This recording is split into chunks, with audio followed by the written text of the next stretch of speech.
Uma boa tarde a todos que estão nos acompanhando. Já boa noite, na verdade. Um bom dia, uma boa tarde para quem vai nos assistir em outra ocasião. Nós estamos iniciando com um pouquinho de atraso a nossa live aqui, porque nós estamos com alguns problemas técnicos. Vocês podem ver aí até na transmissão aí que a gente estava querendo ajustar ainda. E infelizmente uma das nossas participantes, que foi a Nancy, acabou tendo um probleminha técnico lá e teve que reiniciar. Mas para que vocês não fiquem aguardando muito mais tempo, a gente já vai iniciar hoje uma live muito importante para nós por vários aspectos, seja pelo fato de nós estarmos celebrando a obra e a produção de um dos nossos associados mais participativos, mais ativos na Escola da Magistratura, nosso querido Dr. Zeno Sim, com um tema muito complicado, um tema muito delicado de se tratar, que é a questão do suicídio enquanto acidente de trabalho. E antes de passar a palavra para o professor Zeno, que não só está participando hoje como palestrante, mas também fazendo o lançamento do seu livro, que trata precisamente do acidente de trabalho, do suicídio enquanto acidente de trabalho, eu vou iniciar passando a palavra para o Luciano Coelho, nosso diretor de comunicação da Amatra, e também bacharel, aliás, especialista, com especialização em psicologia, é o nosso magistrado com formação ampla na área e que vai nos ajudar aqui, pelo menos, a abordar inicialmente o tema, para que depois nós passemos a palavra para o nosso palestrante. Começando, então, uma boa noite. Luciano, a palavra é sua. Boa noite, Roberto, boa noite, Dr. Zeno, nosso professor de monografia da Amatra, né? E boa tarde, boa noite ou boa tarde a todos que estão aí chegando nessa nossa live, né? Dessa nossa sexta-feira, nesse tema muito interessante, né? Então, eu cumprimento aqui a todos, também cumprimento a nossa diretora cultural, doutora Nancy, não conseguiu entrar ainda, né? Esses atrasos, essas questões são cada vez mais normais, né?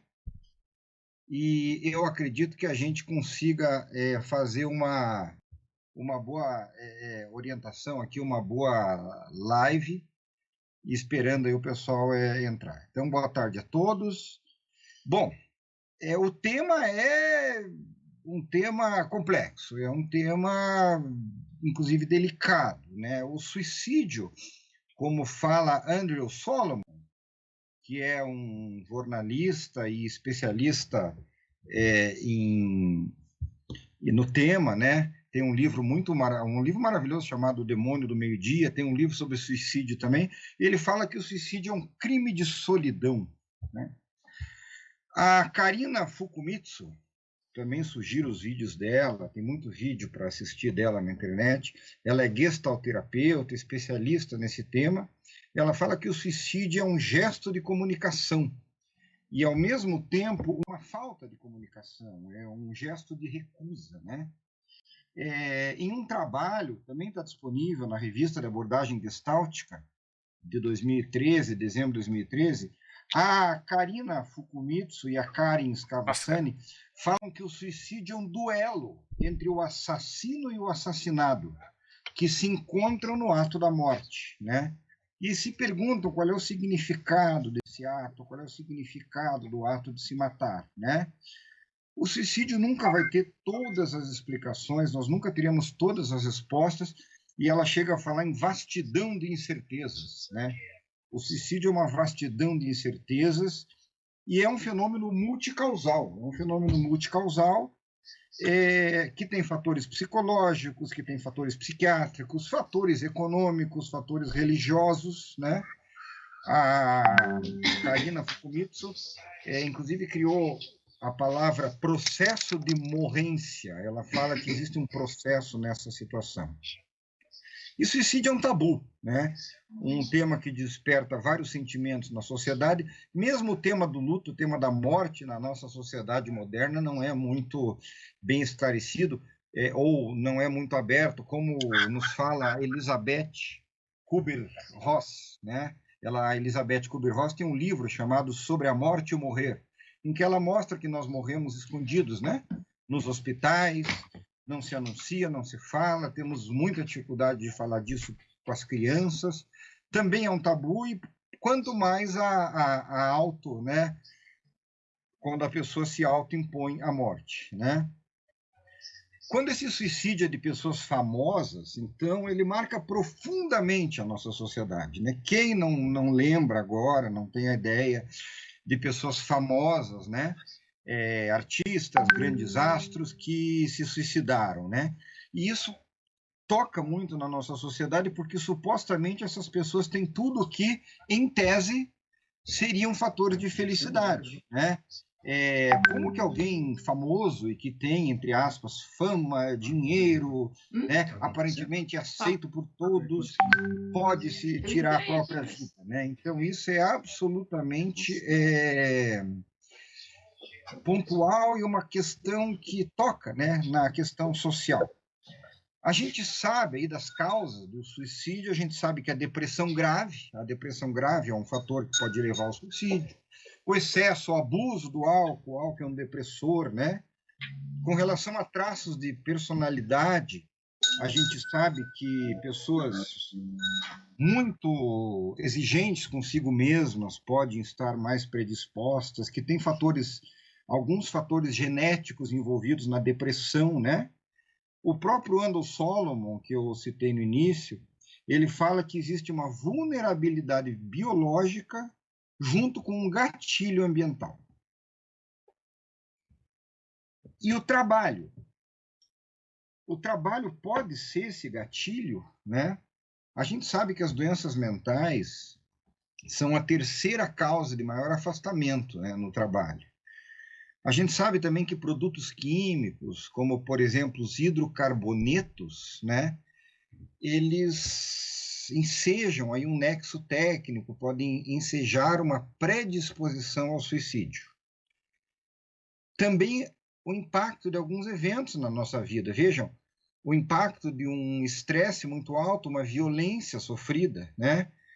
Não é incomum que crianças que sofreram abusos, né, depois de adultas, possam ter esta predisposição, né? Uma violência sofrida no trabalho, um assalto, uma situação de violência muito contínua no trabalho, ou até, por que não dizer, a demissão, né? E aqui a gente não pode deixar de mencionar esse momento, né, que a gente vive aí, nessa tragédia que a gente está vivendo neste momento, e que enseja uma série de situações aí de demissões, né? E o suicídio, ele pode, sim, ser ligado a demissões. O próprio professor Zeno, no livro dele, fala na França, né, como isso foi objeto de estudo e análise, né? E é nesse tema espinhoso, é nesse pântano que eu estou tentando explicar aqui, que o nosso professor Zeno resolveu enfrentar. É esse pântano que o Zeno resolveu entrar e conseguiu fazer uma obra densa, né? Resultado de uma pesquisa, né? O Zeno é nosso doutor em pesquisa, né? Então é o professor da pesquisa, né? Ele fez esse estudo na Universidade Castilha de La Mancha, análise comparada, fala de casos na Europa, fala da suicidiologia, achei muito interessante essa questão, né? O estudo do suicídio, a história do suicídio. Também comentava com o professor Zeno ontem como a questão de como o suicídio em determinadas religiões virou pecado, né? Essa ligação entre suicídio e pecado, né? E aí a gente passa a ver que o professor Zeno se aprofundou em direitos fundamentais e nesses aspectos relacionados à doença do trabalho em si, né? E ele encara essa obra, as possibilidades de se relacionar ao suicídio a um acidente de trabalho, né? E isso envolve conceito de psicologia, conceito jurídico e conceito de direito comparado. Então, eu fico muito feliz, né, muito honrado de poder participar desse evento aqui, de poder abrir essa fala, né, do nosso professor Zeno, e gostaria só de ler um pedaço aqui da obra da apresentação, que é a apresentação da obra pelo ministro Augusto César Leite de Carvalho, né? Ele fala assim, ó: em nenhum momento Zeno se descola do seu fio condutor. a análise psicossocial que autoriza a compreensão de seu trabalho, de ser o trabalho a causa potencial para o mais grave desiderato. Com o apoio de Dejuros e Beck, por exemplo, identifica como estímulo da decisão de suicidar-se o estresse, sobretudo, mas também causas estruturalistas, fatores genéticos, hereditários, história pessoal e causas sociogenéticas, né? Métodos de gestão, de governança, de direção e de gerenciamento. E nisso pode estar o trabalho, né? Então, agora eu vou devolver agora a palavra, né, para o nosso presidente da Mata, para o Roberto, porque da mesma forma que as bandas menores, elas abrem o show de rock das grandes estrelas, né? Eu estou aqui na função de abertura do evento e passo, então, a palavra novamente para o Roberto. Obrigado. Muito obrigado, Luciano. Eu vou pedir só, tanto para Nancy quanto para o Zeno ali, tá? Que o microfone de vocês tá marcado como muto aqui para mim, tá? Então só desmutem ele para que vocês possam falar isso, Nancy. Bem isso. O Zeno também, o Dr. Zeno ali também no botãozinho de microfone ali. Eu já vou passar a palavra. Eu gostaria, novamente, de pedir desculpas pelos nossos probleminhas técnicos no começo da nossa transmissão. Agradeço a paciência de todos e já antecipando para os nossos espectadores, quem está nos acompanhando ao vivo hoje, que diferentemente das outras lives, hoje nós vamos abrir a palavra para os nossos espectadores ao final. Então, o pessoal que tiver alguma observação, quiser fazer alguma pergunta para os nossos expositores, fiquem muito à vontade. E sem maiores delongas, já passo a palavra para o nosso palestrante, meu caro professor Zeno Sim, muito obrigado por estar aqui conosco hoje. O seu livro é Suicídio como Acidente do Trabalho e Direitos Fundamentais, uma perspectiva comparada, uma obra dificílima, densa, como já destacou o Dr. Luciano. Seja muito bem-vindo. A palavra é sua, professor. Muito obrigado, presidente. Está me ouvindo? Todos estão me ouvindo? Sim. Ótimo. Na verdade, eu agradeço aí a oportunidade de estar aqui com vocês depois de tanto tempo, já 100 dias, né, afastado desse convívio, e pelo menos estamos aqui, como dizia aquele antigo bolero, contigo em la distância. Enfim, é uma forma de estarmos juntos. O Luciano falou em palestra. A minha ideia aqui não é, evidentemente, de fazer nenhuma palestra, mas apenas traçar alguns comentários, né, sobre esse tema que eu desenvolvi. E confesso que o primeiro escrito que eu fiz sobre esse tema foi em 1990, então há 30 anos atrás. Foi um artigo pequeno de uma página, mais ou menos, algo assim. E depois, em 2011, apresentei esse tema num congresso internacional na Universidade Autônoma do Estado de Morelos, no México. Aliás, me permita aqui, presidente, fazer um rápido parênteses.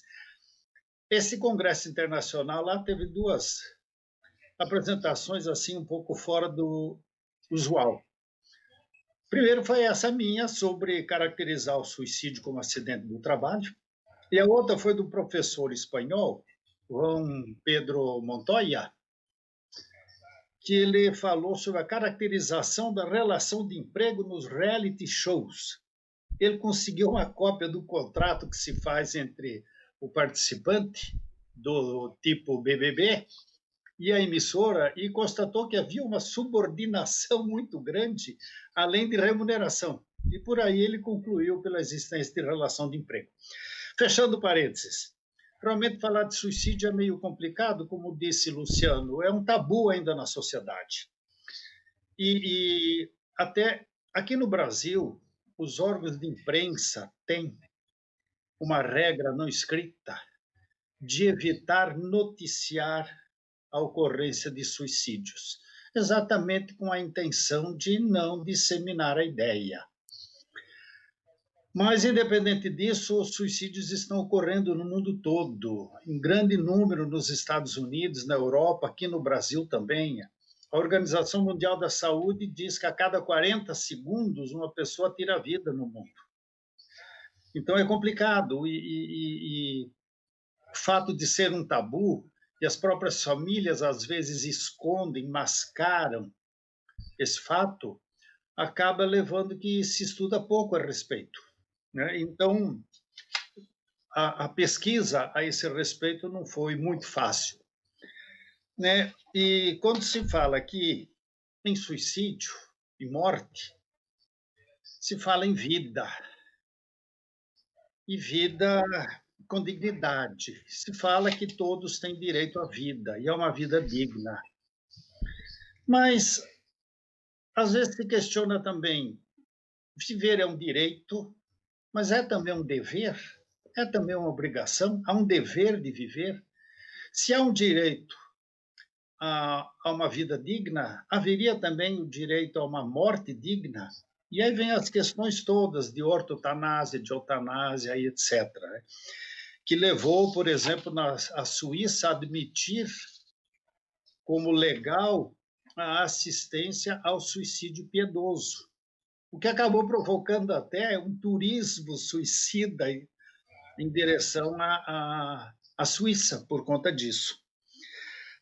No geral, as definições de suicídio falam em ato voluntário da pessoa e levam muito em consideração essa questão da intencionalidade. Agora é de se perguntar: será que alguém que tira a própria vida, contrariando aí esse instinto de sobrevivência, será que ela realmente tem uma vontade livre e consciente, né? Ou foi levada a isso por circunstâncias, às vezes alheias e superiores à sua vontade? E o suicídio, no caso, nem sempre significa vontade de morrer. Muitas vezes significa parar de sofrer, o que é um pouco diferente. Muitas vezes a pessoa atormentada aí por seja qual for a circunstância, não consegue mais viver, a vida se torna insuportável. E depois de tentar, sob outras modalidades, escapar desse sofrimento, de parar de sofrer, a única solução que acaba encontrando é esta. E aí eu até pergunto também ali no meu trabalho: isto é um problema ou é uma solução? O suicídio é um ato de coragem ou é um ato de covardia? Então, algumas questões até de ordem filosófica são colocadas ali, porque realmente muitas vezes são as circunstâncias, além das condições pessoais, as circunstâncias que levam alguém a esse ato extremo, em que a vida se tornou insuportável, em que uma série de circunstâncias, uma série de fatores tornaram essa vida insuportável. E a única maneira, às vezes, de sair disso é através desse ato extremo, desse ato violento, né, consigo mesmo. A ideia aí, geralmente, é de parar de sofrer, de cessar o sofrimento. Tipo assim, como se diz na gíria: para o mundo que eu quero descer. E como não dá para descer do mundo, às vezes se desce à tumba, né? E isso tem a ver, evidentemente, com direitos fundamentais, o direito à vida, o direito à saúde, o direito a uma vida digna, e isso tem muito a ver com o direito do trabalho também, porque nós sabemos que o poder diretivo do empregador, ele encontra limites nos direitos fundamentais do trabalhador. Eu me lembro sempre de um jurista espanhol, Montero de São Vicente, que ele diz que a dignidade, a cidadania, ou um direito fundamental, não é como um chapéu que se tira na entrada da empresa. Na verdade, se leva para dentro do trabalho todos esses direitos fundamentais que são inerentes, né, à pessoa humana. E nós todos conhecemos a CLT, ali a partir do artigo 157, 158, trata da proteção à saúde no ambiente de trabalho, matéria de segurança e saúde no ambiente de trabalho. Agora, a CLT ela se fixa mais em aspectos de agressores físicos, químicos e biológicos. Mas atualmente se sabe que há outros fatores que levam ao adoecimento no local de trabalho. Né? O trabalho pode causar, e muitas vezes causa, depressão, causa transtornos mentais, e essas lesões, tanto físicas como mentais, são causadas não apenas pelos agentes físicos, químicos e biológicos que a legislação geralmente cita, mas também pelos chamados riscos psicossociais, que vão afetar não só a mente do indivíduo, vão causar não só transtornos de natureza mental, como também alguns problemas físicos, problemas cardíacos, problemas digestivos, problemas respiratórios, problemas físicos de variada natureza são também causados por razões ambientais. Então, esses chamados riscos psicossociais, eles estão presentes também no dia a dia do trabalho e tem aí como causa, muitas vezes, a organização do trabalho, a gestão do trabalho, o seu ambiente, o relacionamento entre colegas, as pressões, as cobranças, as ameaças, o medo do desemprego, jornadas excessivas de trabalho. São conhecidos os casos, e eu até cito no livro, como na China, no Japão e Hong Kong, em que pessoas se mataram de trabalhar literalmente. Chegaram a tal ponto de exaustão que acabaram tendo um piripaque e morreram por conta exatamente da jornada excessiva de trabalho. Eu até comento ali também um aspecto a respeito disso, que é do workaholic, né? Pessoas que têm o vício de trabalho e que trabalham em excesso, às vezes até como fuga. E brinco dizendo que tem pessoas que trabalham muito porque não querem ir para casa, né? Mas isso é outra história, não vem aqui ao caso. Mas esses estressores psicossociais causam também gastrite, hipertensão, transtornos mentais, transtornos de comportamento e até doenças do sistema nervoso. Se nós pegarmos a classificação internacional de doenças, a CID-10, eu até cito ali nas páginas 87 e seguintes do livro, esses agentes psicossociais, ou esses estressores psicossociais, provocam também doenças do sistema nervoso, e algumas dessas doenças que constam da CID fazem parte também do anexo 2 do Regulamento de Previdência Social, que permite a caracterização de acidente do trabalho. Então, tanto por meio desse anexo do Regulamento da Previdência Social, quanto também pelo CID-10, é possível se estabelecer uma série de enfermidades, tanto físicas quanto psicológicas, ou transtornos mentais, decorrentes das condições de trabalho. Aí, condições no sentido mais amplo possível, né? E lembrou aí o caro colega Luciano a questão da depressão. A depressão, efetivamente, a Organização Mundial da Saúde considera hoje como a doença do século. E aí são inúmeras as causas do fenômeno da depressão, que perderíamos aqui a noite inteira tratando disso. Essas causas da depressão, elas são ou podem ser exógenas, como experiências desagradáveis, estresse no trabalho, conflitos em geral, conflitos em casa, conflitos no trabalho, conflito com colegas, conflito com superiores hierárquicos, sentimento de perda, sentimento de inutilidade ou de incapacidade, que isso muitas vezes até vem do trabalho também. Essa ideia de a pessoa ser considerada como imprestável, como incompetente, como incapaz no ambiente de trabalho, isso se leva também a um estado depressivo, sem dúvida nenhuma. E a depressão também endógena, que decorre de fatores pessoais, inclusive genéticos, etc. Salvo engano, e aí o Luciano até pode me corrigir, me parece que não existe uma causa exclusivamente exógena ou exclusivamente endógena. Nós podemos ter algo preponderantemente exógeno ou preponderantemente endógeno. Mas esse estado depressivo e outros transtornos mentais podem levar, então, ao ato extremo do suicídio.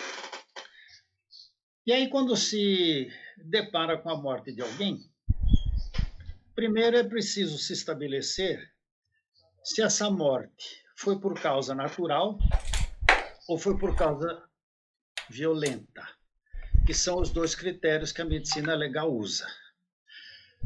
Entre a morte chamada violenta, tem o homicídio, o acidente e o suicídio. Então, o primeiro passo é definir se é uma morte natural ou é uma morte violenta. E se for morte violenta, foi por um acidente, ou se foi por homicídio, ou foi por suicídio. Em alguns casos, não é muito fácil estabelecer a causa realmente da morte. Eu lembraria aqui uma situação ocorrida aqui no Paraná, em que um trabalhador de uma indústria, ele teve uma morte horrível em uma máquina dessa indústria. Foram feitas ali investigações pela polícia e a polícia acabou concluindo que se tratava de suicídio. E aí, nesse caso, vamos abrir aqui um parênteses, o suicídio foi no local, ou teria sido no local de trabalho, não necessariamente com relação ao trabalho. Mas a conclusão da polícia e depois o Ministério Público também entendeu assim, foi de que a morte teria ocorrido por suicídio. Mas no âmbito da ação trabalhista movida ali pelos familiares,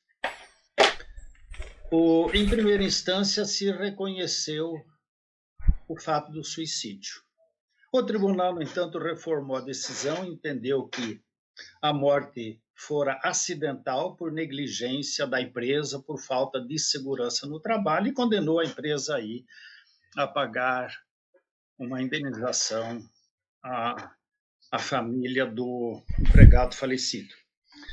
Então, o primeiro passo aí é tentar definir a natureza da morte. Se considerar que houve a morte por suicídio, e aqui abrindo outro parênteses, né, nós temos suicídios ali, vamos lembrar até do Herzog, que a pessoa se enforca num local que não tem altura suficiente para alguém morrer enforcado. E, enfim, mas estabelecido que a morte foi por suicídio, o passo seguinte seria buscar o fator determinante de suicídio. E aí é que fica a grande dificuldade, porque para se caracterizar também o suicídio como acidente do trabalho, é preciso estabelecer esse nexo de causalidade, né, entre o trabalho e o evento. E, nesse caso, pode-se utilizar algumas presunções que a lei previdenciária até estabelece aqui no Brasil, mas que na Espanha está muito mais claro, que lá a lei previdenciária diz que se presume como acidente do trabalho o evento ocorrido no local e no horário de trabalho. Então, aí inverte-se a prova. É preciso ali o empregador, o órgão previdenciário provar o inverso, porque a presunção é de que se trata de acidente do trabalho se ocorreu no local e em tempo do trabalho. Fora isso, como se fazer essa comprovação para uma discussão na esfera judicial? Aí, evidentemente, há necessidade da produção de todo e qualquer tipo de provas. As provas em geral, testemunhas, mesmo as suspeitas e as impedidas, porque o CPC, no artigo 447, parágrafo 4º, permite, em caso de necessidade, sejam ouvidas as testemunhas impedidas e suspeitas, e no caso, geralmente, são pessoas familiares, são amigos, pessoas do relacionamento do falecido. E, além desses depoimentos, também, muitas vezes, diários, onde a pessoa fez anotações da sua vida, narrou seus problemas, suas angústias, seu desespero, cartas de despedida ou bilhetes de despedida, escritos, notas explicativas.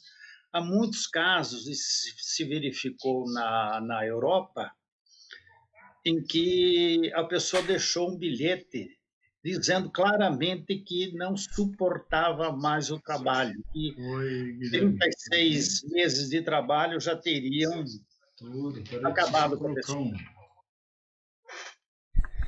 Então, isso tudo se pode considerar como provas, né? Os diários, eu digo até prontuários médicos, se pode verificar prontuários médicos, mas além dessas provas todas, que no geral nós já conhecemos do âmbito do processo, os autores falam na autópsia psicológica.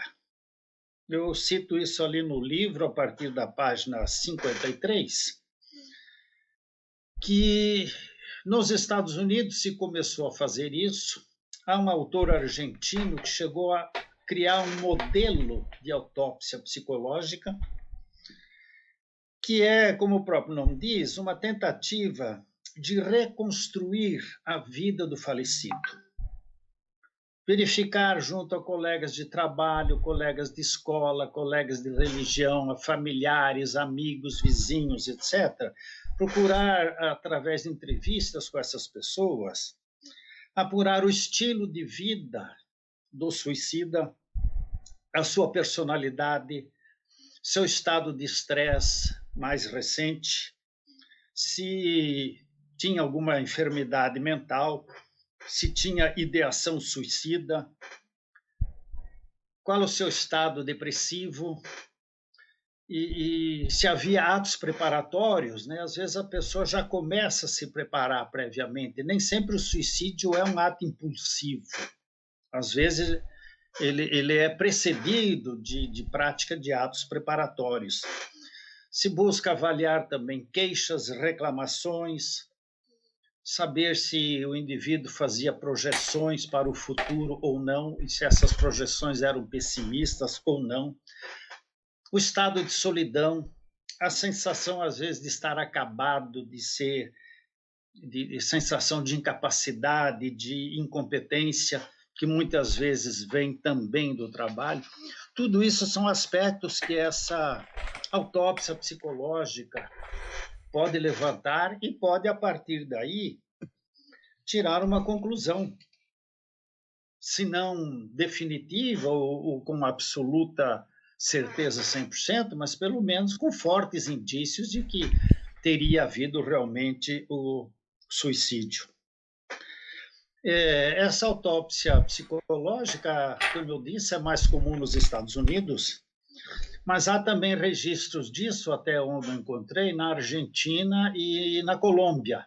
Na Argentina, repito, um autor ali, se não me falha a memória, Carlos Pérez, que chegou a fazer um formulário, um modelo, um roteiro para esse tipo de autópsia psicológica. Além disso, tem um outro aspecto também que eu, como eu disse, examinei num artigo em 1990, já se vão 30 anos, do suicídio como um efeito secundário ou imediato de outro acidente do trabalho anterior.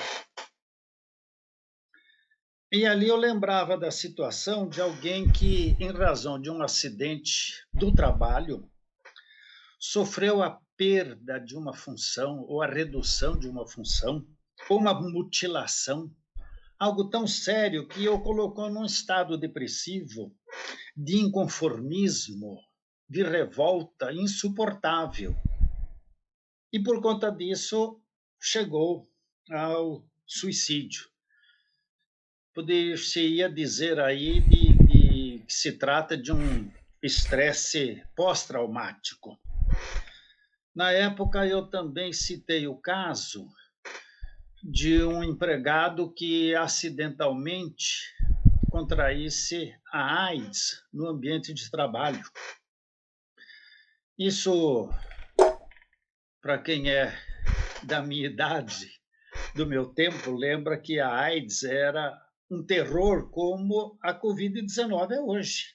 Matava e matava mesmo, não tinha cura, não tinha remédio, não tinha nada.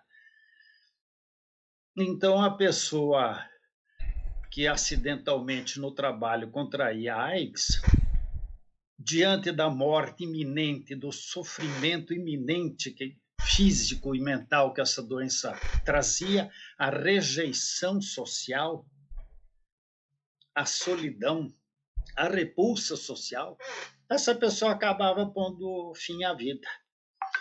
Então, na época, até analisei essas duas situações como uma consequência, como um reflexo, como um prolongamento até do acidente anterior. Mas isso também ficou parado aí por 30 anos, e só mais recentemente que eu retomei isso, como eu disse, num congresso internacional ali em 2011, depois a tese de doutorado que eu defendi há 4 anos atrás. Então, faz 4 anos que esse tema está latente aí, e agora é que veio a público. Aliás, se alguém perpetrar aí a ousadia de adquirir esse livro, eu peço que leia no início a nota ao leitor que eu fiz. E ali eu explico que essa publicação é exatamente como foi apresentada a tese há 4 anos atrás. Depois disso, tivemos até algumas alterações legislativas, né, no campo da reparação do dano extrapatrimonial na relação de emprego, tivemos alteração em alguns benefícios da Previdência Social, então fica aí a ressalva de que alguma coisa deve-se buscar a atualização. Isso de um acidente levar ao suicídio também já foi reconhecido posteriormente num tribunal espanhol, Tribunal de Madrid, que, examinando um caso em que um trabalhador sofreu um traumatismo crânioencefálico, ele chegou a um tal estado de negativismo, de niilismo, que acabou cometendo suicídio por conta disso. Ele não suportou mais viver naquelas condições. E o Tribunal Espanhol reconheceu ali como acidente do trabalho. Aqui no Brasil, nos anos 70, nós tivemos aí um julgamento em que o tribunal não reconheceu a responsabilidade acidentária da empresa em razão de um suicídio de seu empregado, que havia sido legalmente, de acordo com as leis trabalhistas, havia sido legalmente despedido um mês antes. Muito embora o acórdão tenha reconhecido que essa despedida, embora legal, foi o fator desencadeador do suicídio. Mesmo assim, não reconheceu a responsabilidade da empresa por isso. Em 1999, o STJ reconheceu o direito a uma indenização à mãe de uma empregada doméstica que se lançou do 10º andar de um prédio onde ela trabalhava, e em que os patrões a haviam acusado de furto e chamaram a polícia. E antes da polícia chegar, essa empregada doméstica, apavorada diante da situação, e sabe-se lá se furtou ou não, mas diante deste quadro, ela se precipitou do 10º andar e faleceu. O STJ reconheceu a responsabilidade dos empregadores por isso, por terem mantido ela em cárcere do apartamento, não deixar ela sair, e ela, sem outra alternativa, achou uma saída própria. Em 1995, o Tribunal de Justiça do Rio Grande do Sul reconheceu como acidente do trabalho um suicídio, porque reconheceu um nexo de causalidade entre este ato e uma jornada excessiva que se cobrava do trabalhador. Mas, enfim, no Brasil, esses casos são ainda raros no âmbito jurisprudencial. O que se tem visto mais são casos nos Estados Unidos, onde essa discussão no âmbito judiciário é comum, a partir especialmente de 2017, a partir até também da crise econômica que abalou aí no começo desse século os Estados Unidos. Na Europa também se constatou a existência de muitos suicídios por conta do trabalho, a partir aí do ano de 2007 também, em Portugal, na Espanha. E algo que chamou atenção e que realmente ganhou repercussão internacional foram os casos ocorridos na França, especialmente a partir ali de 2008, 2009. Ocorreram suicídios em massa, poder-se dizer assim, em determinadas empresas francesas. O caso mais emblemático, tirando ali da Renault, por exemplo, foi da France Telecom, atual Orange. Ali no período a partir de 2008, foram mais de 30 suicídios resultantes de problemas ambientais do trabalho. Nesse caso, e infelizmente, o elevado número de suicídios acabou facilitando a prova do nexo de causalidade.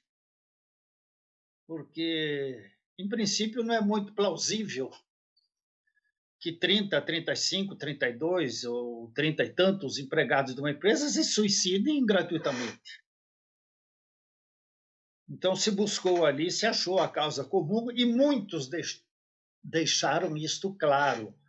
Alguns saíam de reunião com os superiores e se atiravam da janela da própria empresa, ou se atiravam no viaduto. Um outro ateou fogo ao próprio corpo. Então, isso tudo levado por condições de trabalho. E o caso foi tão rumoroso e repercutiu no mundo todo, e a partir daí também se desenvolveram os estudos a respeito. E no final do ano passado, um pouco antes do Natal, houve o julgamento dessa empresa. Ela foi condenada a pagar uma multa de 75 mil euros, que era a maior multa prevista ali para esse tipo de situação, porque se reconheceu a responsabilidade da empresa por esses suicídios. E os diretores, o presidente e outros diretores foram condenados a 1 ano de prisão e a uma multa de 15 mil euros cada um, sem prejuízo das reparações civis às vítimas dos suicidas. Então, isso ocorreu agora, o julgamento ocorreu pouco antes do Natal de 2019. Então, se vê que o fato não é isolado. Já há circunstâncias ou situações em que ele está bem presente. Aqui no Brasil se tem observado muito isso no ramo bancário. Até no meu livro tem um tópico ali que trata exatamente da questão do bancário, porque no nosso país é o setor onde mais se tem verificado morte em razão do trabalho, inclusive morte por suicídio. Aqui em Curitiba mesmo, e não vou dizer qual foi a entidade bancária, o gerente, ao chegar na agência, matou-se. Ali na entrada da porta giratória, ele se matou, porque não suportava mais as condições de trabalho. Então, até tem um autor, eu não me lembro o nome dele agora, citou que no ramo bancário, entre 1993 e 1995, ali durante 3 anos, houve 72 suicídios nesse ramo de atividade aqui no Brasil.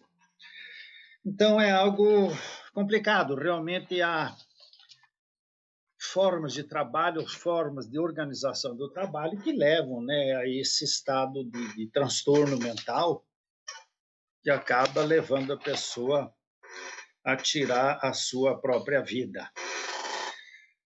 Há argumentos favoráveis na doutrina e na jurisprudência a essa caracterização? Sim. E há também argumentos desfavoráveis, argumentos contrários. Eu até cito no livro, ali a partir da página 237, toda esta argumentação favorável e desfavorável à caracterização do suicídio como acidente de trabalho. E ali analiso casos, especialmente na Espanha e na França, em que, ora, ficou muito claro tratar-se de um suicídio decorrente de problemas relacionados com o trabalho, e outros casos, não. E até citei o caso de que, na Espanha, a lei previdenciária presume ser acidente do trabalho, aquele que ocorre no local e no horário de trabalho. Mas, no outro caso, o tribunal espanhol não reconheceu a natureza laboral do suicídio, embora ele tivesse ocorrido no horário e no local de trabalho e o empregado vestindo o uniforme da empresa, mas apurou-se que ele tinha outros problemas extralaborais que teriam levado a este ato. Então, já se argumenta também que, às vezes, o indivíduo pode até já tem a intenção, a ideação suicida, de cometer o suicídio no ambiente de trabalho para tentar aí fazer com que os seus beneficiários aí possam obter alguma indenização civil, né? Então, há que se analisar sempre com muito cuidado essas circunstâncias todas. E aqui, quando eu me refiro ao suicídio, eu falo não só do suicídio consumado, aí é causa finita, mas no caso do suicídio tentado também, em que não há o êxito letal. E também nesse caso, evidentemente, me parece que se pode falar que, em algumas circunstâncias, dadas algumas condições, esta tentativa também poderia ser caracterizada como vinculada às condições de trabalho ou vinculada ao trabalho. Então, para esses fins de responsabilização, eu não vejo diferença entre o suicídio tentado e o consumado. No caso do suicídio tentado, cria-se uma situação curiosa, porque, como o empregado morreu, o vínculo de emprego persiste. E aí é que vem a questão dos efeitos, né, previdenciários e de responsabilidade civil. Né, no caso dos efeitos previdenciários, por exemplo, se o suicídio é tentado, sem êxito, dessa tentativa podem resultar lesões, inclusive de natureza física, dependendo do método empregado, que tornem o indivíduo incapaz, ao menos temporariamente, para o trabalho. Aí ele teria direito, no âmbito previdenciário, ao auxílio por incapacidade temporária, né? O nosso conhecido auxílio-doença, como se chamava anteriormente. Ou, se ele é insuscetível de recuperação, ele pode chegar à aposentadoria por incapacidade permanente.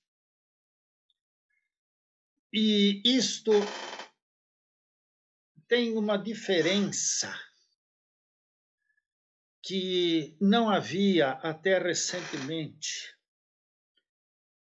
E aí é mais um aspecto para o qual eu chamo a atenção do leitor do livro, que lá eu ainda me refiro à igualdade de condições da aposentadoria por invalidez, no caso de acidente ou não, porque a recente alteração legislativa mudou o critério de cálculo do benefício da aposentadoria por incapacidade permanente. E é uma coisa interessante porque os previdenciaristas, em geral, repudiam essa ideia de que o valor da aposentadoria seja diferenciado se a incapacidade resultou de acidente do trabalho ou não, porque as necessidades são as mesmas, a cobertura é a mesma. O Brasil antigamente tinha essa diferenciação no cálculo da aposentadoria, conforme a natureza, mas isso há muito tempo já tinha sido eliminado da legislação. E agora, no final do ano passado, voltou. Então, no caso da aposentadoria por incapacidade permanente, o valor da renda mensal será de 100% do salário de benefício no caso de acidente do trabalho ou de doença profissional ou doença do trabalho. Mas, se a incapacidade permanente tiver outra causa que não a acidentária ou a doença ocupacional, o cálculo é diferenciado. O cálculo é de 60% do salário de benefício, mais 2% por ano trabalhado após 20 anos para o homem e 15 anos para a mulher. Então, o valor do benefício da aposentadoria por incapacidade permanente se reduz fora da hipótese de incapacidade por acidente ou por doença ocupacional. No caso aí do suicídio consumado, esta morte do segurado daria ou dá aos seus dependentes o direito à pensão por morte, que também, até recentemente, não faria nenhuma diferença se fosse caracterizado o evento como acidente do trabalho ou não, porque a pensão seria exatamente igual, tanto num caso como no outro. Mas agora a nova lei já prevê que essa pensão por morte para os dependentes do suicida é de 50% mais 10% por dependente da aposentadoria que ele receberia se estivesse já aposentado, ou da aposentadoria a que ele teria direito na data da morte. Então, hoje, para os dependentes do suicida faz diferença essa caracterização do evento como acidente do trabalho ou não. E, além disso, evidentemente, tem a questão da responsabilidade civil. Uma vez estabelecida aí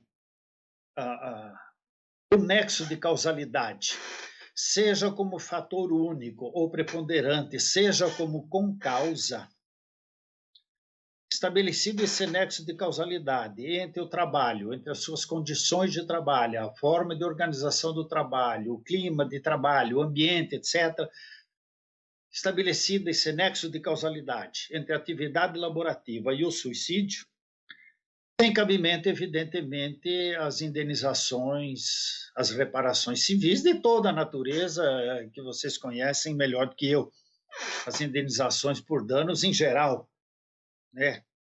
E aí, essa indenização por danos seria devida, inclusive, ao trabalhador que não consumou o suicídio, desde que tenham ficado sequelas que deem ensejo a esta reparação civil.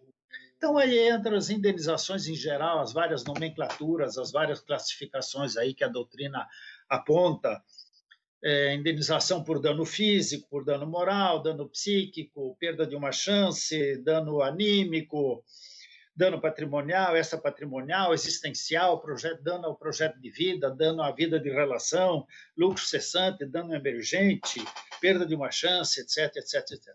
Aí a reparação civil, em geral, dano estético, né? Eventualmente da tentativa de suicídio pode resultar até em um dano estético.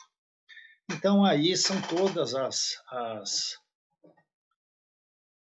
situações em que, de acordo com a legislação civil, teria cabimento a indenização, seja para o trabalhador que não logrou o intento fatal, seja a indenização às pessoas de suas relações, aos seus familiares, aos seus dependentes.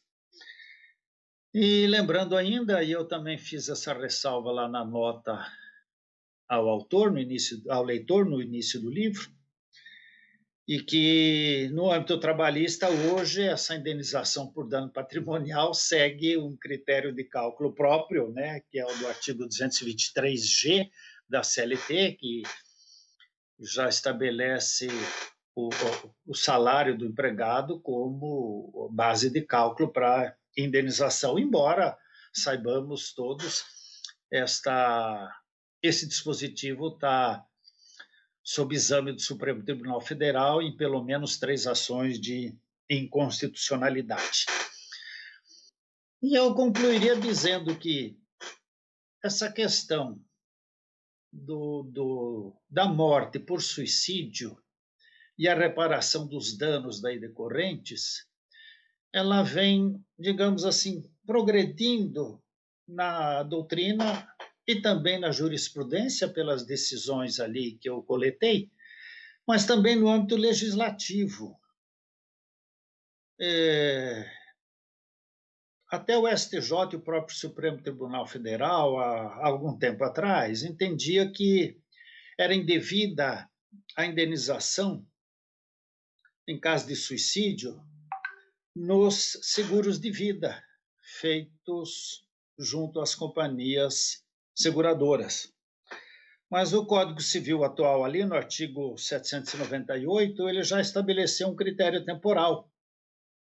Ele não prevê o direito à indenização em caso de morte por suicídio nos 2 primeiros anos da contratação.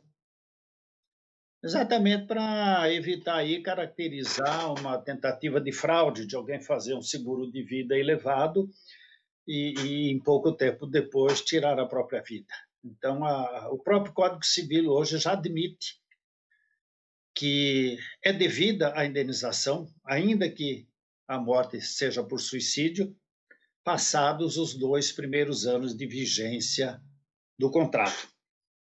Em linhas gerais, presidente Roberto e meu caro Luciano, era o que eu tinha aqui apontado para conversar com vocês hoje. Agradeço muito essa oportunidade de estarmos aqui juntos e, eventualmente, trocarmos ideias aí e prosseguirmos nessa atividade importante que a EMATRA vem desenvolvendo. Muito obrigado. Professor Zeno, muito obrigado também pela sua primeira manifestação, porque ainda vai ter algumas questões aí para responder para os nossos espectadores. Mas antes de passar para essas perguntas, eu gostaria agora de chamar a diretora da escola, diretora cultural também da Amatra, minha querida Nancy Mara, para fazer suas observações aí, considerações para os nossos expositores, para o autor da obra. Nancy, a palavra é sua. Boa noite, Roberto. Boa noite, Zeno. Boa noite, Luciano. Boa noite. Eu cheguei aqui um pouquinho atrasada, mas por motivos técnicos, né? E tivemos alguma dificuldade, mas é um prazer enorme estar aqui. É sempre uma satisfação, ouvir o Zeno, né? Que é o mestre de todos nós, sempre nos ensinando, sempre nos trazendo exemplos, né, de vida. O livro, sugiro que realmente adquiram o livro e leiam. O livro como disse bem o Luciano, A pesquisa é primorosa, não é? É um livro, apesar de o tema ser um tema difícil, paradoxalmente a leitura é fácil, né? A leitura é muito boa, é muito interessante, né? Esse tema é de vanguarda, né? Disse um dos nossos espectadores aqui, o Rony disse que a sociedade ainda não está preparada para esse tema, quem sabe daqui uns 20 anos. Então, esse tema é de vanguarda, isso ainda, embora seja o suicídio, como colocado lá no livro, seja algo que acompanha a humanidade desde sempre, mas o tratamento dele ainda é um tabu, ainda é grande dificuldade, e daí porque a importância dessa obra do professor Zeno, né, que nos traz essa pesquisa. E nós já falamos de outras lives, né? Me lembro que o Luciano sempre faz referência a isso. Em tempos de pandemia, a questão das doenças mentais, dos problemas psicológicos, enfim, se avulta, né? Então, a importância do livro do Zeno é fundamental. Recomendo muito a leitura para vocês. Já responderam ali a pergunta, alguém estava perguntando onde comprava, já está ali na nossa página.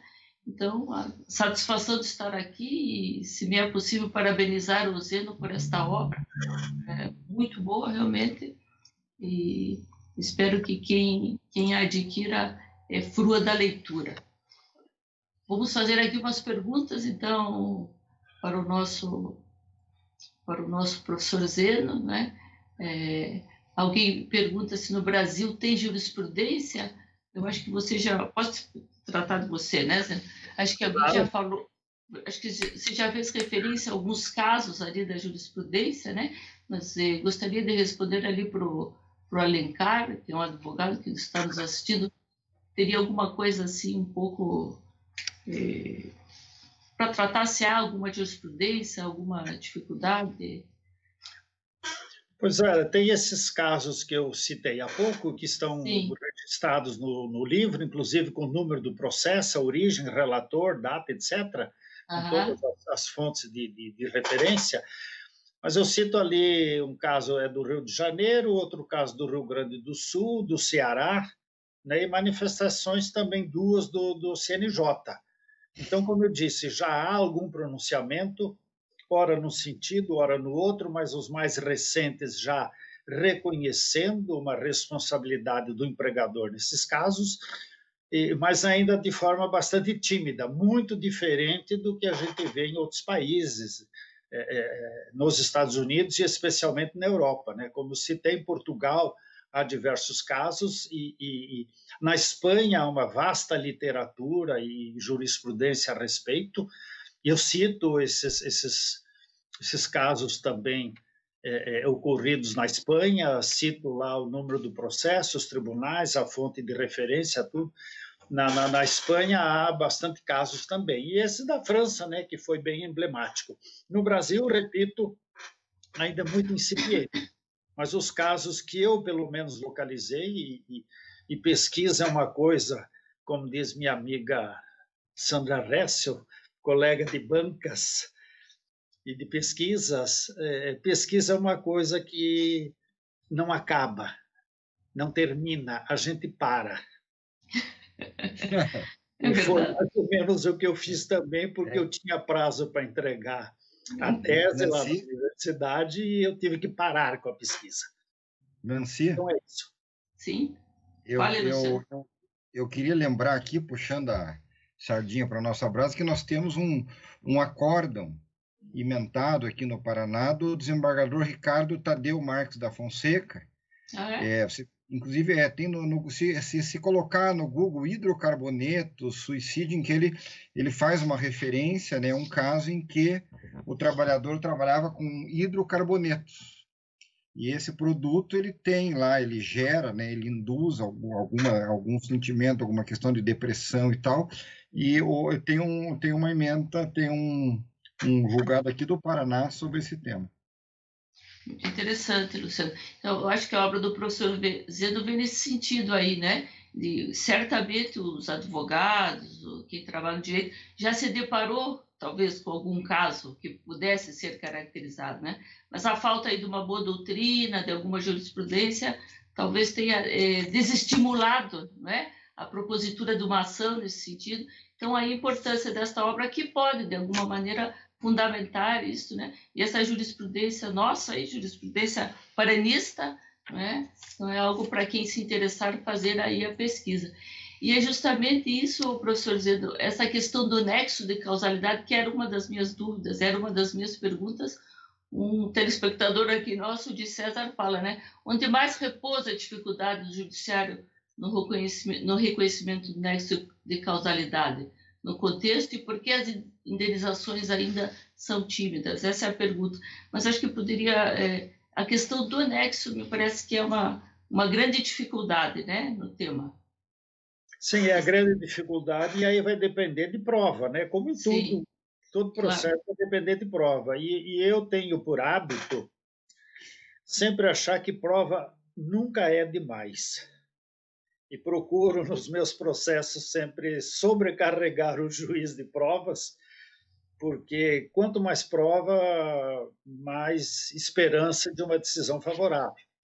Então, para o estabelecimento desse nexo de causalidade, eu cito, né, não só as circunstâncias em que o suicídio pode ter ocorrido, como no local de trabalho, no horário de trabalho, com alguma relação visivelmente com a empresa ou com o trabalho, mas também a apuração através da autópsia psicológica, né? Essa investigação profunda, a cargo aí de um profissional experiente na área da psicologia ou eventualmente até da psiquiatria, pode fazer esse levantamento da, vamos chamar assim, da vida pregressa, né, do suicida, e levantar todos os aspectos da sua vida pessoal, profissional, problemas financeiros, né, como eu disse, prontuário médico, queixas para os amigos, comentários com parentes, desabafos, isso tudo pode ser levantado através dessa autópsia psicológica com a entrevista de pessoas que conheciam o indivíduo e com ele conviviam, né? E além de escritos, eventualmente, cartas, diário ou coisa do gênero. Até porque a gente percebe pela sua obra, né, e até porque normalmente é associado a um processo depressivo e tal, é um processo, né, não é do dia para a noite, né? Então aí a necessidade de reunir todo o material, né, toda a história, né, médica, etc. Assim, alguém aqui, a Tatiana faz uma indagação: o número de suicídio dos policiais não é maior do que os dos bancários? Não sei se... questionado também, e eu faço uma referência a isso também no meu livro. Sim, eu falo ali, não em termos de comparar com os bancários, mas isso tem ocorrido bastante, como com o pessoal da saúde também.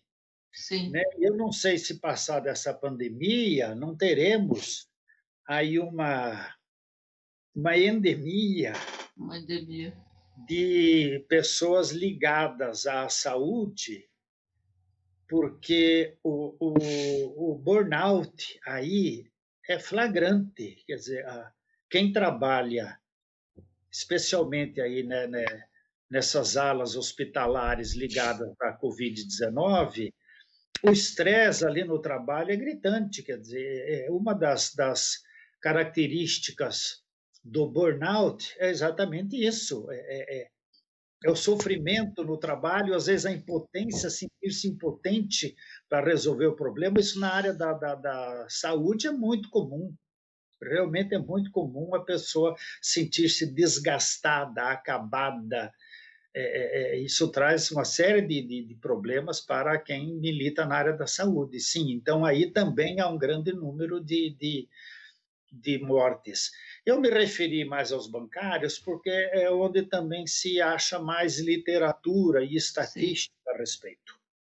Né? Nos outros ramos, nem tanto. Na Espanha, até no serviço público, isso acontece.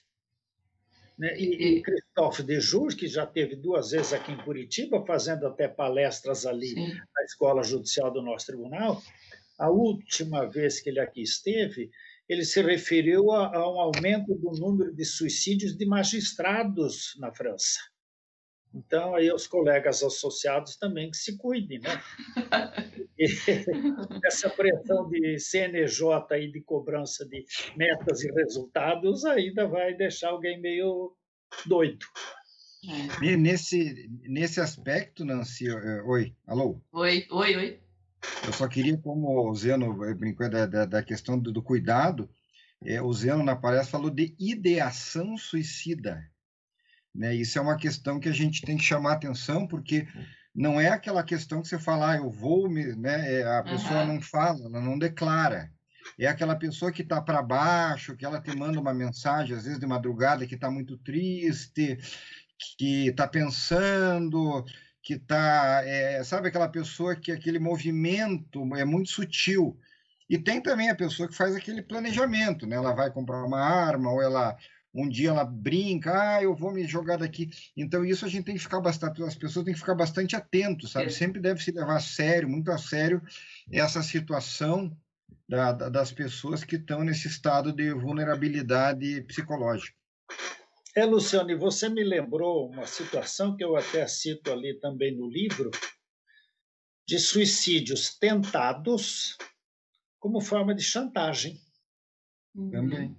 Né? Não raras vezes, isso se vê às vezes em adolescentes, se vê nas relações familiares, né, nas relações conjugais, às vezes uma pseudo-tentativa de suicídio, uma simulação de suicídio, com fim puramente emocional, de chantagear outra pessoa. Né? Tem esse aspecto também. Enfim, são muitas as circunstâncias e muitas as questões que envolvem, né, esse assunto. Zeno, você falou ali no pessoal da saúde, eu me lembro que li no jornal, há uns meses atrás, ali no auge da pandemia na Itália, não me recordo se era uma enfermeira ou se era uma médica. Ela trabalhou ali na chamada linha de frente por um bom tempo e, de repente, em dado momento, teve o diagnóstico positivo da Covid. Né? Em seguida, ela se suicida. Né? Então, essa seria uma questão, né? Talvez na exaustão, talvez no burnout, talvez por conhecer a realidade de quem fica doente. Né? Então, esse me parece um caso bem... Que é mais ou menos o que eu disse há 30 anos atrás com relação à AIDS. Sim. Na época, eu abordei este exemplo de alguém que no trabalho se contaminou. Sim. E na época a lei já reconhecia isso como acidente do trabalho e não suportou conviver com a AIDS, né? Que na época realmente era terrível como a Covid-19 é hoje. Sim, era uma sentença de morte, né? Mais algumas perguntas sobre o nexo, porque esse é um tema recorrente, aqui uma dúvida recorrente. Então, vamos fazer uma pergunta aqui do Otávio. Você falou alguma coisa na sua exposição, mas vamos fazer essa pergunta aqui tal como você coloca. Caso o empregado tente o suicídio no ambiente laboral, mas não tenha êxito, a empresa fica responsável em indenizar o obreiro? A responsabilidade é objetiva? Aí, a indenização seria devida caso desse ato resultasse algum dano. Sim. Isso é a questão básica, é a existência de um dano.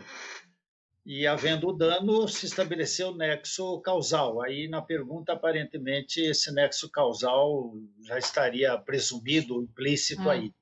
Então, a indenização seria devida. E digo mais, se caracterizado como acidente do trabalho, ele tem a estabilidade do emprego,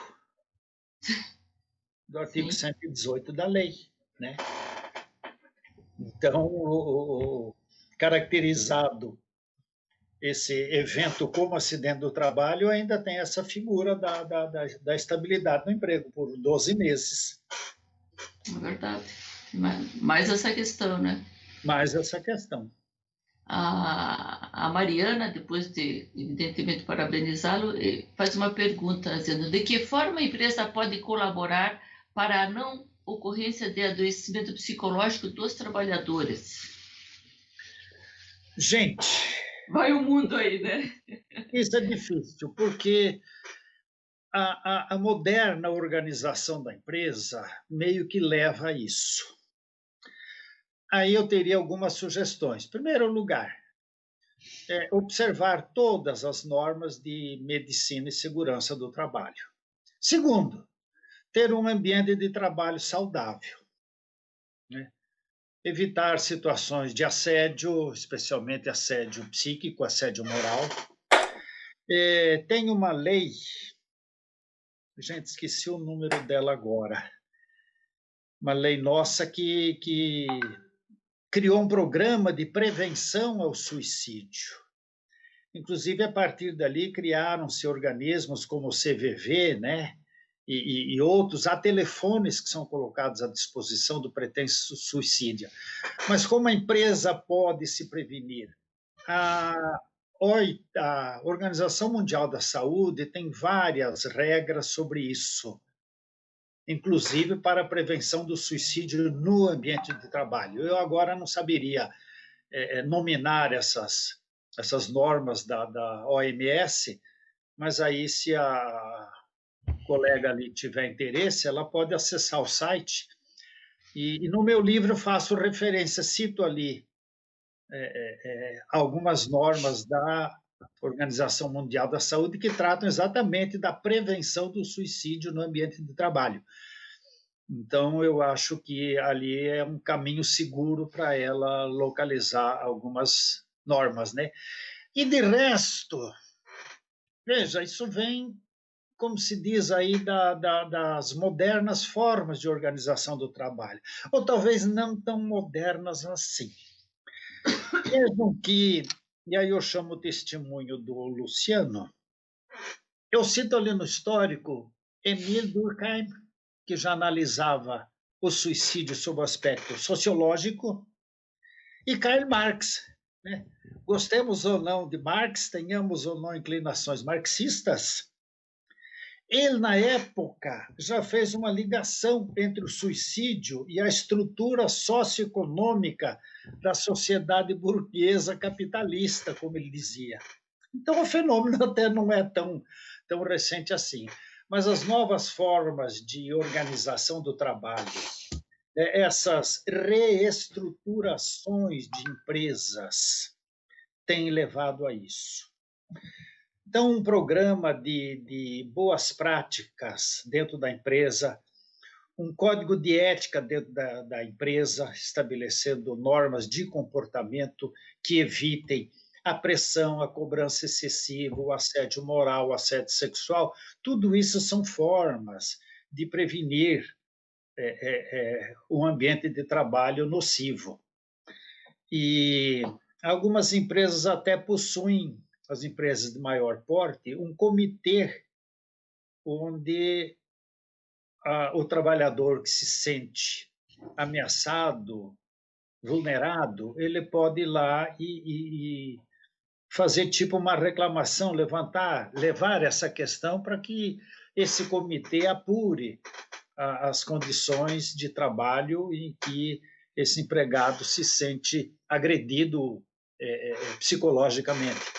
Então, há essas formas todas de prevenção que a empresa pode adotar. E prevenir 100% tudo isso jamais será possível, né?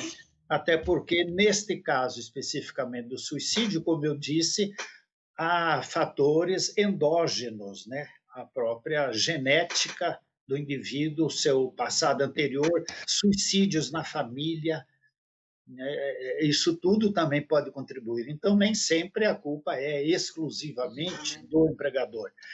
E eu recomendaria aí também a nossa ouvinte dar uma olhada nesses livros do Christophe Dejour. Ele, há muitos anos, já escreveu um livro chamado A Loucura do Trabalho.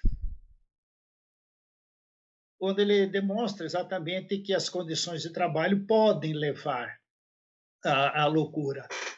Modernos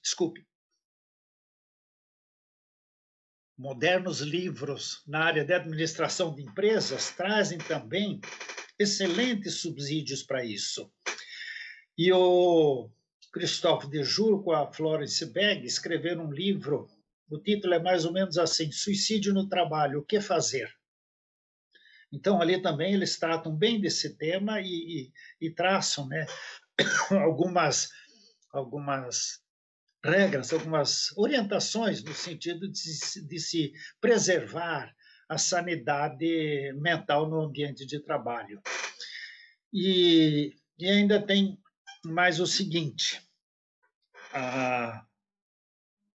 o próprio Christophe diz isso também, e eu cito o Vacari Neto, esse conhecido nosso da imprensa, que foi tesoureiro dos sindicatos bancários.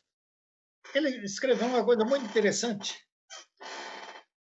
E ele diz que no trabalho o colega virou um competidor, um concorrente, porque a cobrança de produção e de metas é tão grande que um quer produzir mais do que o outro. Então, se criou uma rivalidade dentro das empresas. Ele se refere ali especificamente ao setor bancário, né? Que se criou essa rivalidade no ambiente de trabalho. E eu falei do Christophe Dejour porque ele diz a mesma coisa e disse aqui no tribunal que acabou o companheirismo. Em boa parte acabou o companheirismo no ambiente de trabalho. Quer dizer, colegas que trabalham juntos, que deveriam estar de braços dados para enfrentar o ambiente de trabalho, enfrentar as tarefas de cada dia, e não são mais companheiros, eles são concorrentes, são competidores, né? Então, é uma situação que vem também de que forma o trabalho é imposto, de que forma ele é organizado. Então, vem dessas questões todas de como evitar jornadas excessivas. Eu cito ali o caso de um chinês, coitado, queria se casar, precisava de dinheiro, estava trabalhando 12, 15 horas por dia, 7 dias por semana. Em 2 meses ele morreu de excesso de trabalho. E isso é comum. O fabricante de iPhone, Hong Kong, se matou também por causa de excesso de trabalho. No Japão acontece a mesma coisa, e tem até uma linha férrea, uma estrada de ferro, que é a preferida dos suicidas. E a coisa lá tem uma visão totalmente diferente, que quando alguém se atira na frente de um trem e com isso paralisa o tráfego, a empresa cobra uma indenização da família do morto pelo prejuízo que ela teve com a paralisação do tráfego. Então, são questões culturais também, né, que variam muito de local para local. Mas essa prevenção se faz através, basicamente, de um ambiente de trabalho psicologicamente sadio. Em resumo, é isso. Obrigado. Essa palestra do Dejour me lembro muito bem. Ele falava em quebra da solidariedade, né, entre os colegas. Exatamente. Eu até cito isso, essa palestra eu cito no meu livro, e ele fala exatamente na solidariedade que não existe mais entre os trabalhadores. Eu me lembro que foi uma palestra bem impactante, pelo menos para mim, assim, me lembro bastante. Para não te explorar muito mais, nós vamos fazer uma última pergunta aqui, Zeno, se você me permitir. Pode, à vontade. A nossa espectadora aqui quer saber se a ideia de suicídio, já aprovada por relatos a psicólogos e psiquiatras, anos a fim, seria passível de indenização por assédio moral e também com prova por testemunhas colegas de trabalho. Essa ideia de suicídio, né? Desculpa, eu não entendi bem o comecinho da pergunta. Poderia repetir, por Se a favor? ideia de suicídio, eu imagino que não seja o suicídio que se consumou, mas que a pessoa tem essa ideação, acho que é essa a palavra, né? Ideação suicida, que ela vem, que há já um histórico já dessa ideação e provado também no ambiente de trabalho. Isso pode acontecer, inclusive, pelas formas de assédio. Sim. Né? Pode chegar a um ponto que se torna insustentável. Vamos ver a mesma situação, mas numa escala bem menor, que é a hipótese de rescisão indireta do contrato de trabalho. Às vezes o empregado é tratado pelo empregador ali de uma forma tão difícil que se torna insustentável ou muito difícil a permanência no emprego. E aqui, se me permitem, eu vou me lembrar de um tempo em que eu era servidor da Justiça do Trabalho, ao tempo em que a gente recebia reclamações verbais e se tomava por termo. E eu me lembro que uma vez eu estava atendendo um reclamante e eu perguntei, depois da conversa, eu perguntei se ele tinha sido despedido. Ele falou diretamente não. Mas o patrão ficava paquerando a minha mulher, e isso para mim é como se ele tivesse me despedido. Gente, eu usei esse exemplo em sala de aula muitas vezes para demonstrar como essa noção de despedida indireta, de insustentabilidade da continuidade do trabalho, né, partiu de uma pessoa muito simples que não tinha a menor ideia do que era despedida indireta, mas ele foi tratado de uma forma tal, a família dele foi tratada de uma forma tal que tornou impossível a continuidade do trabalho. Falei, tá, é um exemplo típico de despedida indireta. Então, o mesmo se dá com o assédio psicológico. Evidentemente, eu me lembro sempre do filme, do livro O Diabo Veste Prada, né? E ali é uma demonstração clara, né, de assédio moral no ambiente de trabalho. A moça não chega a se matar, mas é realmente insustentável. E esse assédio pode levar, evidentemente, a uma situação de tornar o trabalho, o ambiente de trabalho insuportável. A pessoa vai para o local de trabalho de manhã já contrariada de má vontade e já nem a produção já não é a mesma. Então, é um ambiente hostil. Então, o que se deve evitar exatamente é essa hostilidade, né, no ambiente de trabalho, essas agressões físicas e psíquicas, né, que podem levar a uma situação mais dramática. Foi o que eu me lembrei aí que pudesse esclarecer a pergunta, se eu realmente a entendi corretamente.